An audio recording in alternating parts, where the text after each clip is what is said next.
The Krazy Krackers, I'll tell you that, again, they came about because people were always asking me about my crackers whenever I go to a potluck. And they'd ask, who did these crackers? I said, well, I did, you know. And so I said, I'm not going to write down another recipe.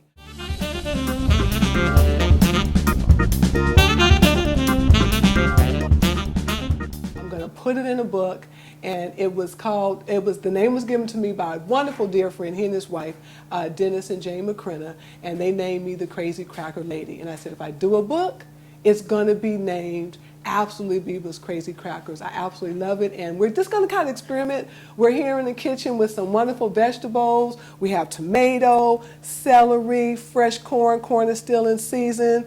We have green onion. We have garlic, which I love. It's just wonderful. I love garlic in everything. So anyway, we're gonna, well, not quite everything. Maybe not cereal, but I do love garlic. And we're gonna use some flax seeds. Flax seeds are wonderful. They have all your omega-3s, 6s. We have some walnuts here. So people that talk about, oh, I need some protein, you know, eat a few walnuts, and that also I think has some omegas. It does. In there It has too, omega-3s in there you know? too. Yeah. So see that, and they've been soaked, and they're all ready to go. And you always want to soak your nuts and seeds because it's going to take out a little bit of the fat and make the food a little more digestible. So these have been in the blender, but we're going to use the food processor today, and we're going to put in some corn, fresh corn. So you can make your crackers corn. in a blender. You can do it in a blender. If you do it in a blender, it's going to be a smoother texture. If you do it in a food processor, it's going to be a little bit of a chunkier texture, a little bit thicker, not as smooth as a blender. It all depends on what you want. I use both. Okay. If I'm doing the barbecue chip, which is in the first book I did, Absolutely Abeba's Krazy Krackers, it's going to be blended,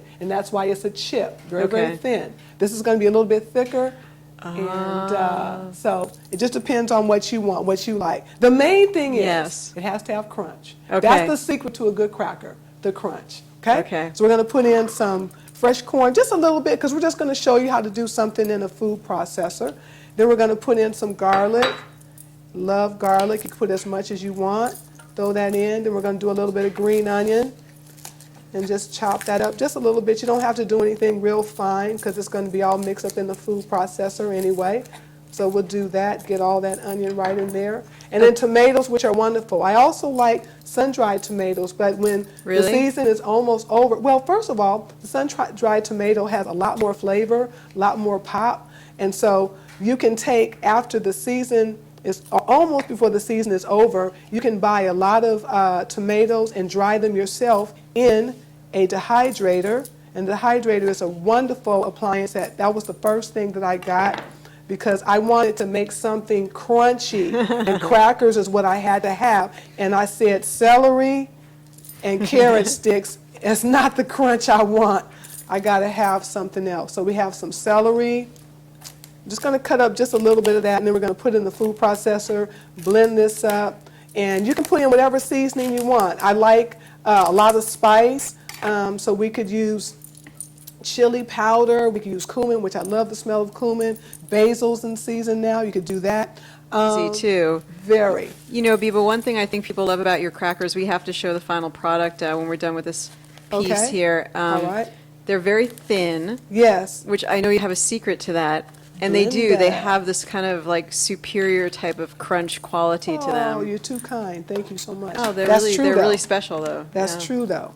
Okay, so I'm going to mix this up first before I add the nuts to it so that all of your base you want blended fine. You also want to make sure that the flavor is what you want before you put it in the dehydrator. A lot of times people will just put stuff in and then they take it out the dehydrator and say, ugh. So you want to make sure that it tastes the way you want it to before you put it in the dehydrator. Okay. So I'm going to just mix this up real good. Hope it turns on. Go ahead.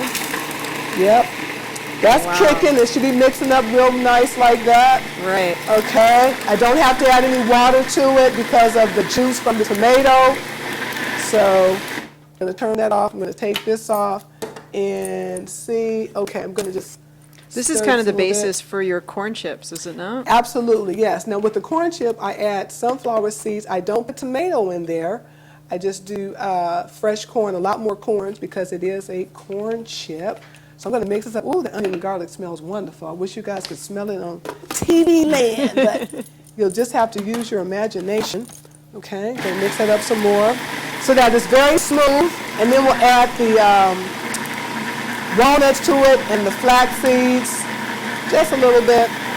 Okay, So now we're going to add some, You just this did is that on going to the fly, be a too. new cracker. Okay, a new cracker. Be sure you write this down. We use red tomato, yellow tomato, fresh corn, garlic, celery, and we did the green onion. I think I mentioned that. And then we did a little bit of the Himalayan salt. This is absolutely wonderful. We're inventing a new cracker We're inventing right a new here. cracker. Okay. You make it look really easy. You know what? It is simple. And if you have fun in the kitchen, like I do, it's not hard. It's really not hard.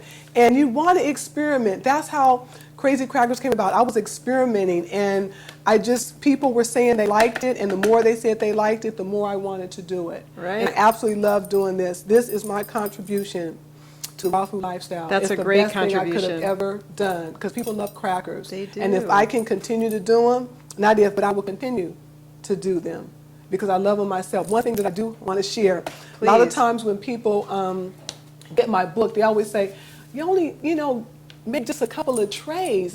We have a 9-tray dehydrator, but your recipes only call for 2 or 3, maybe 4 trays. And the reason why I do make the recipe small is because I will eat up half of the crackers before it gets to That you. is You have so to remember funny. it was my binge food of choice. So if you want them to have a 9-tray dehydrator feel, just double the recipe. That's all you Okay. have to do. Okay. This right That's a here good will tip. probably only fill up maybe 1.5 trays. So because you're going to take the time out to do the crackers, make as many as you want, share them with your friends and family, have a good time with it, have fun. Do you want to tell us a little bit about them? Yes. Okay. This one here, this is the world famous barbecue chip. Wow. And everybody always says, how do you get these so thin? They're so thin and they're so light. This is done in a blender. And I'll say it really needs to be the Vitamix blender. It can't be Okay. a little toy. It needs to be the Vitamix so that you can blend up the flax seeds. These are Okay. actually whole flax seeds blended up with tomatoes, sun-dried tomatoes, garlic, chili powder. They're absolutely wonderful. This one here, most people, whenever I go to a raw food potluck, they always pick up this because people are familiar with flax seeds. They know what it looks like. They always pick it up before they'll pick up anything else because That's it's interesting. safe. Yeah, it's They safe. know. So anyway, this is actually So funny. the same recipe as the barbecue chip, except it's with the whole flax seeds. Okay, And if you okay. want to make them look different, you can add sesame seeds to it or black sesame seeds, give it a little bit of color. This here is called Bucks in Town, and this is made with buckwheat. And also those little bumpy things in there, those are sunflower seeds. I did some with and some without, just to give some texture, a little color in there. And this is an absolutely wonderful cracker too. This here is the granola cookie, and this is another one that's made with buckwheat. It's got buckwheat, a little bit of flax seeds, raisins, currants. I like to do allspice, but I did cinnamon, and I make this really, really crunchy because you can eat it as a cookie, or you can break it up and do it as a cereal in the morning with some Wow. good almond milk. Wow. And if you're interested in anything else, there'll be a link for you to look at. And just again, really appreciate doing this. And I'll end with, enjoy your Krazy Krackers.